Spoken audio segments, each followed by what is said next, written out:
Nye. When you hear the word apocalypse, you probably picture doomsday. Oh, yeah, absolutely. Like fiery meteors raining from the sky, zombies roaming the streets, just absolute chaos. Basically, the end of the world as we know it. Right, total planetary destruction. Exactly. But what if the ultimate apocalypse, like the one described in the most mysterious and debated book of the Bible, isn't actually about that at all? What if, at its absolute core, it's actually just a property dispute?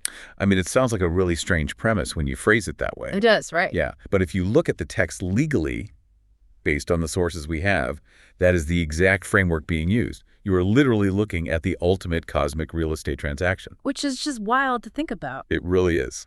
So we've brought a really unique stack of sources to the table for this deep dive. For those of you listening, we are looking at archaeological journals that focus on ancient Roman and Jewish law. We've got biblical encyclopedias and a massive stack of these really deep theological commentaries. Yeah, heavy reading. Very heavy. But our mission today is to decode the book of Revelation, and we're doing it by viewing it through a totally different lens. Right, the lens of ancient legal customs. Yes. We're going to explore this ancient legal concept called the kinsman redeemer and look at the actual physical mechanics of ancient title deeds.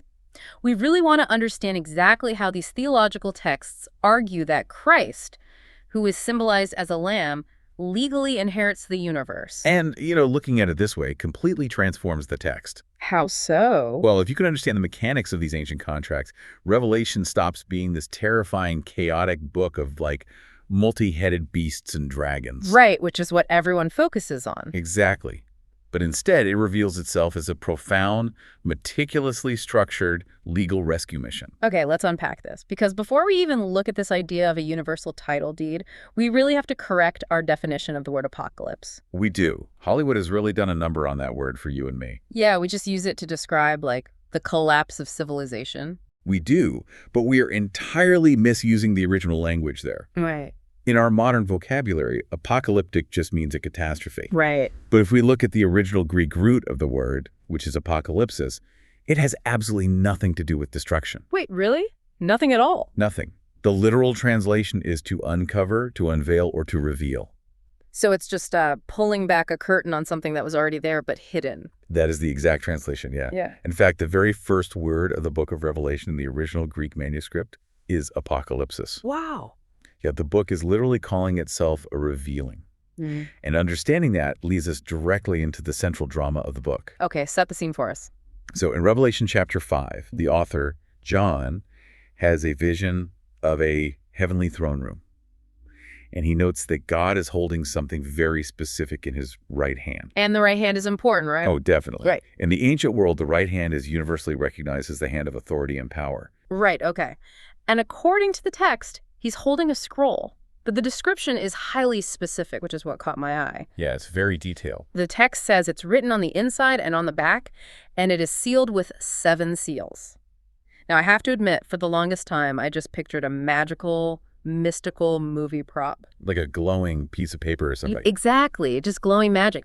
But our archaeological sources point out that this is a very real, very standard, ancient legal document. Yeah, what really stands out in the historical journals is that John's first century readers, they wouldn't have thought this was a magical prop at all. They would have recognized it. Immediately. They would have known exactly what this object was. In both ancient Jewish and Roman law, a double-sealed document was the absolute gold standard for crucial legal transactions. Like what kind of transactions? Specifically land deeds, marriage contracts, and last wills and testaments. Under Roman law, for example, a last will and testament was actually legally required to be sealed by 7 witnesses. 7 witnesses specifically. Yeah. We actually have surviving historical records showing that the Emperor Vespasian's will was secured with exactly 7 seals. That is fascinating. I'm really curious about the mechanics of this, though. Why write on the inside and the outside? How did this double document actually work in practice? Well, it was an incredibly ingenious anti-fraud system for a world without, digital encryption. Okay. A scribe would take a long piece of parchment, or papyrus. They would write out the full, legally binding terms of the contract, say, the purchase of a massive estate. Right. That interior text is known in Latin as the scriptura interior. The scriptura interior, got it. Then they would roll that specific section of the parchment up, tie it tightly with string, and press wax or play seals directly over the string. So that inner part is now totally locked down. Completely. If anyone tries to alter the terms of the deal, they have to break the seal, and everyone immediately knows the document was tampered with. You got it. But that creates a practical problem. Because you can't read it anymore. Exactly. You still need to know what the document says on a day-to-day basis without breaking those official seals. Right, you need a reference copy. So the scribe would write a summary, or sometimes an exact copy of the contract, on the remaining unrolled portion of the outside of the scroll. Ah, so that's the part written on the back. Yes, that's the scriptura exterior. You could reference that outside text every single day. But it wasn't the official version. Right. If a legal dispute ever arose over who actually owned the land, you would take the document to a recognized judge. And the judge opens it. Only the judge had the legal authority to break the seals and reveal the original, unalterable interior text to settle the dispute. So it's essentially a tamper-proof blockchain ledger, but made of sheepskin and wax. That's a great way to put it, yeah. You have the public-facing ledger on the outside that anyone can read, but the encrypted official source of truth is locked on the inside, and you need specialized authorization to access it. Precisely. And our sources mention this practice goes way back into the ancient texts, well before the Romans were even doing it. Oh, right. There's that famous story in the book of Jeremiah, right? Chapter 32. That is a perfect parallel. In that historical account, right before the Babylonian army invades Jerusalem, the prophet Jeremiah is told to buy a field in his hometown of Anathoth. Which, logically, buying real estate right before a hostile foreign army destroys your city seems absurd. It's terrible timing for an investment, yeah. Yeah, terrible. But the text presents it as this prophetic act of hope that the land will eventually be restored to the people. Right. And what's crucial for our deep dive is the excruciating detail the text provides about the legal procedure he follows. He does the double scroll thing. He does. Jeremiah creates a doubled, sealed document. He has witnesses sign it. And then he specifically instructs his scribe to put the deeds in an earthen clay jar. To protect it from the elements. Exactly, to preserve them so that one day his descendants can return and legally claim the land back. And the archaeological journals we reviewed note that archaeologists have actually found these exact kinds of clay jars containing double deeds just hidden in the caves of the Judean desert. Yeah, they're real artifacts. So this is a deeply rooted legal reality, but this brings up a massive point of friction for me regarding Revelation. Okay, lay it on me. If this scroll with 7 seals in Revelation 5 is supposed to be the ultimate title deed-like, the deed to the entire earth and all of creation, why is it sealed up in a heavenly throne room? That is the big question. Right, like did humanity just somehow lose the deed? Well, if we look at the theology of dominion presented in these commentaries, the answer requires us to understand ancient jurisprudence. Okay, walk me through it. According to the biblical narrative in Genesis, God created the earth and gave humanity, starting with Adam, delegated sovereignty. Delegated meaning he was in charge, but he didn't own it outright. Exactly. Adam was essentially a vice-regent. He had dominion over the earth, but it was a conditional lease. Okay, so there were terms. Right. And the theological argument here is that when Adam rebelled, he didn't just make a moral mistake. He actually legally forfeited that dominion. Okay, I need to stop you there because I'm really struggling to see the connection here. So it could be confusing. I mean, I understand the moral failing of the Adam and Eve story. But how does a moral mistake suddenly equal a legal transfer of property rights to a third party? That just seems like a massive leap to me. It does to a modern mind, definitely. But we have to put on our ancient Near Eastern legal hats for a second. Okay, hats are on. In ancient legal frameworks, yielding to a conquering force or an opposing master makes you their vassal. Oh, okay. You become their subject, or in many cases, their slave. Ah, I see where this is going. Yeah, the commentaries argue that by yielding to the temptation of the usurper, meaning Satan, humanity basically surrendered its sovereignty. Wow. And here is the core legal mechanism. Under ancient law, a slave has no legal standing. 0 rights. 0. A slave cannot own property because they are property. Right, they can't own things. Exactly. A slave cannot walk into a courtroom, file a lawsuit, and demand their land back. So, by becoming legally subservient, humanity became entirely disenfranchised. The dominion legally transferred to the usurper. Okay, that makes the stakes incredibly clear. The text is arguing that the entire planet is essentially under a cosmic foreclosure. Cosmic foreclosure, yes. Humanity lost the deed, we have zero legal standing to file an appeal, and we are completely incapable of paying whatever debt is required to get it back. We are totally bankrupt. Which, logically, means the usurper just wins. Game over. I mean, under Roman or Jewish law, is there no bankruptcy protection? Is there no appeals process for someone in that situation? Well, if we rely strictly on Roman law, it largely was game over. Ouch. Yeah.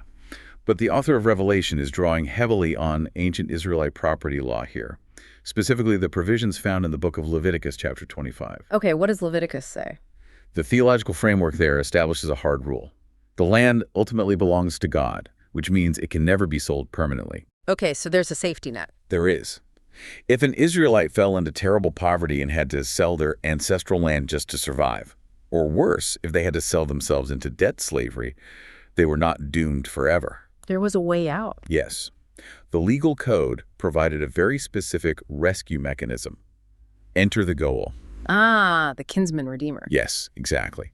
The kinsman redeemer was a close family member who was granted the legal right to step in, pay the outstanding debt, and buy back the foreclosed land, or buy the person's freedom from slavery. So it's a family bailout? Essentially, yes. But it wasn't a free-for-all. The legal requirements to act as a kinsman redeemer were incredibly strict. Right. The biblical encyclopedias we pulled highlight 3 non-negotiable rules for this. Let's hear them. First, the redeemer had to be a blood relative, a near kinsman. A wealthy stranger from another town couldn't just walk in and buy your family's land. It had to stay in the bloodline. Right. Keeps the land in the family. Second, they had to be financially able to pay the redemption price in full.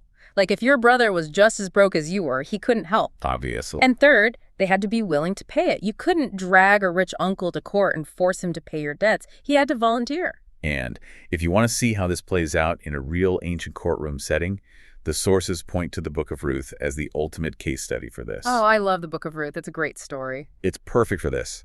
So Naomi is an Israelite widow who loses her husband, loses her sons, and loses her land. She is utterly destitute. Worst case scenario. Truly.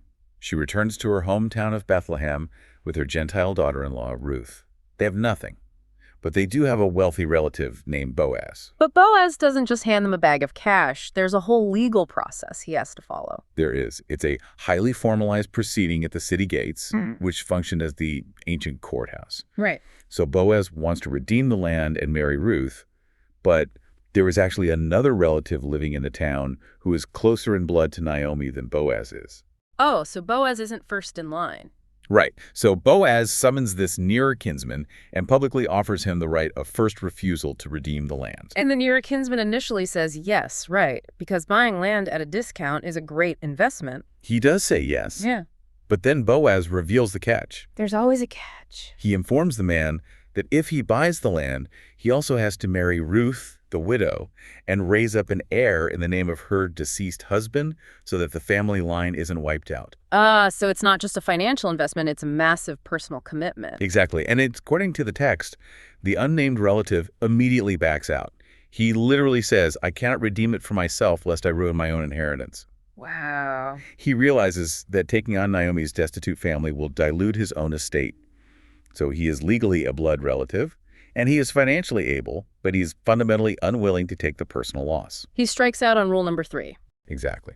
So Boaz, who meets all 3 criteria, he is a relative, he has the wealth, and he is willing to take on the burden. He pays the price, redeems the land, and takes Ruth as his bride. That perfectly illustrates the strictness of the law. So, okay, let's take that local real estate dispute and scale it all the way up to the cosmic level of Revelation 5. Let's do it. Humanity is bankrupt. We have no standing. The earth has been hijacked by a usurper. We need a kinsman redeemer, not just for a small farm in Bethlehem, but for the entire planet. And that is exactly what is happening in the heavenly throne room. The texts describe a strong angel shouting with a loud voice to the entire universe. What does he say? He says, who is worthy to open the scroll and to loose its seals? Okay, so legally translated, he's asking. Who meets the 3 requirements to be the kinsman redeemer for the cosmos? That's exactly what he's asking. And the response to that shout is just absolute devastating silence. Pure silence. The text says, no one in heaven, on earth, or under the earth was able to open the scroll. No angel, no human, no historical figure. And John, the guy having this vision, just completely loses it. He breaks down. The text says he starts weeping convulsively, which honestly always struck me as an overreaction. Like, why is he crying so hard over a closed book? Well, you have to view it through the eyes of a first-century Jew who understands property law. Okay. John isn't weeping out of curiosity. He knows exactly what a sealed title deed means. If no one can legally open that scroll, the eviction notice is never served on the usurper. Oh, wow. The earth remains permanently under the dominion of evil. Death wins. The cosmic foreclosure is permanent. His weeping is the realization that humanity has no champion. That is incredibly bleak.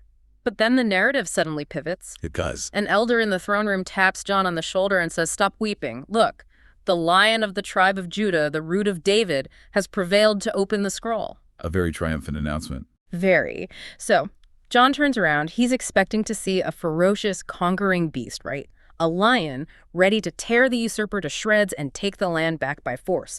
But that is not what he sees. No, the visual contrast in the text is intentionally jarring. John looks, and instead of a lion, he sees a lamb. A lamb. And the Greek phrasing is very specific here. He sees a lamb as though it had been slain. Wow. The word used here is arnean. It doesn't mean a mature, majestic, aggressive ram. It translates to a little pet lamb, or specifically, the kind of lamb used for the Passover sacrifice. Wait, if this is a legal real estate transaction, why is the Redeemer a slaughtered lamb? I mean, I understand that a lamb represents sacrifice, but what does blood have to do with property rights? That is the crucial question. And the theological commentaries connect this directly to the nature of the debt. Okay. The argument is that the penalty for the original treason Adam's rebellion was death. Right. The wages of sin and all that. Exactly. Therefore, the redemption price for the earth wasn't a briefcase full of gold or silver. As the Apostle Peter wrote in his epistles, humanity was not redeemed with corruptible things like silver or gold, but with precious blood. So blood was the currency. Yes. The legal currency required for this specific transaction was life itself. Okay, let's actually test this. Let's run the kinsman redeemer checklist on this lamb based on the theology presented in our sources. Okay, let's go through the rules. Rule number 1. The redeemer must be a blood relative. How does a divine being become a blood relative to humanity? The texts argue this is achieved through the incarnation. Meaning becoming human. Yes. By becoming human, taking on flesh and blood, Christ became our near kinsman. Theological commentaries actually often refer to him as the last Adam for this exact reason. He enters the human family tree. Okay, rule number 2. The Redeemer must be able to pay the price.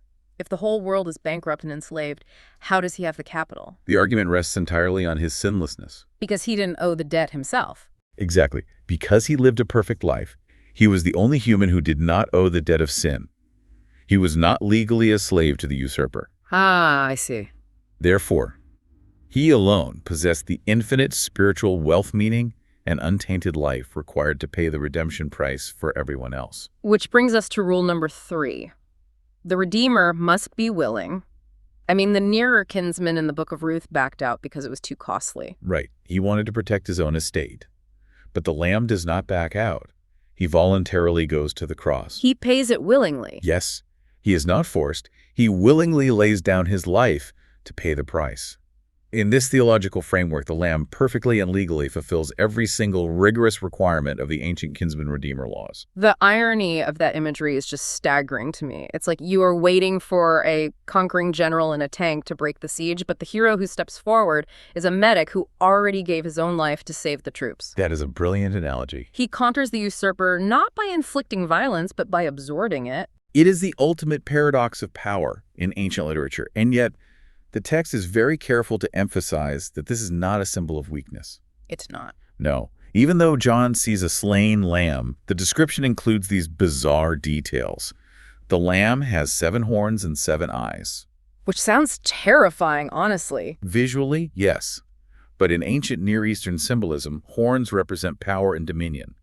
and 7 is the number of divine completeness. So 7 horns means complete power. Exactly. The text is declaring that this slaughtered lamb possesses absolute omnipotence, and the 7 eyes represent omniscience, seeing all things. It is slain, yet perfectly powerful. That helps clarify something else the sources mention. What's that?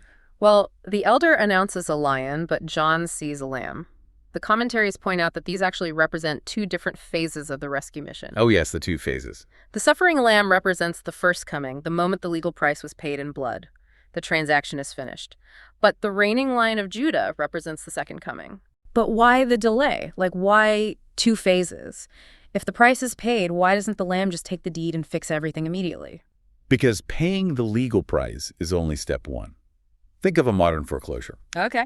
You might buy a foreclosed property from the bank, but the squatter living in the house doesn't just willingly pack his bags and leave the moment your check clears. Right, they dig their heels in. Exactly. The texts argue that the second coming, which is represented by the lion, is when the Redeemer returns to physically evict the squatter and take full physical possession of the earth. Oh, that makes so much sense.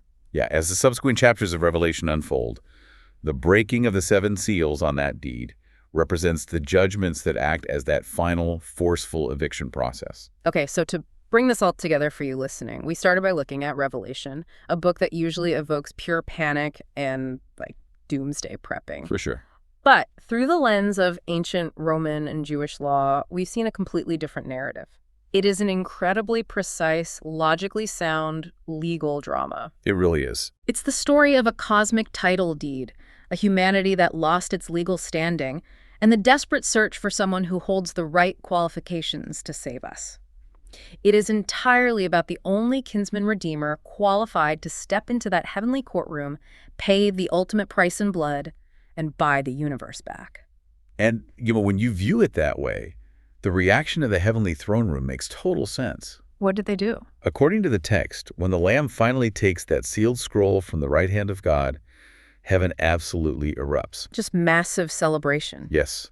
The sources describe how the elders fall down and sing a new song of worship. They sing, "You are worthy to take the scroll and to open its seals, for you were slain and have redeemed us to God by your blood." Wow. It's a celebration because the ultimate eviction notice has finally, legally been served to evil. The restoration of creation isn't just a hope anymore, it's a guaranteed legal certainty. That is a profoundly hopeful way to read a book that is so often used to scare people. It really changes everything. It does. And I want to leave you with one final mind-bending detail from these ancient sources to mull over. Oh, I know where you're going with this. Remember earlier when we talked about the property laws in Leviticus? The same laws that gave us the kinsman redeemer also established something called the year of Jubilee. Right, the Jubilee. According to ancient Jewish law, every 50th year, all debts were automatically canceled. All slaves were freed. And all foreclosed land was legally returned to its original family owners, even if a kinsman redeemer hadn't been able to buy it back yet. It was the ultimate societal reset button for freedom. Yes. Well, according to the texts, the trumpet that announced the start of the Jubilee year, the literal sound echoing through the land that meant you were finally getting your home and your freedom back, was legally required to be blown on one specific day of the year. And that day was? The Day of Atonement, or Yom Kippur. For those unfamiliar, the Day of Atonement was the one day a year when the high priest would make a massive blood sacrifice to symbolically wipe clean the moral and spiritual debts of the entire nation. The timing is just perfect. Think about the profound connection there. The trumpet declaring the ultimate legal release from slavery, the ultimate restoration of foreclosed property, is permanently and perfectly tied to the exact moment the spiritual debt of sin is paid. The legal framework and the spiritual reality are completely inseparable. They are one and the same. We started this deep dive thinking the apocalypse was just about the end of the world. But what we found in these ancient texts was a foreclosed universe, an unbreakable title deed, and a kinsman redeemer who was willing to pay the highest possible price to bring us home. Thanks for joining us on this deep dive. See you next time.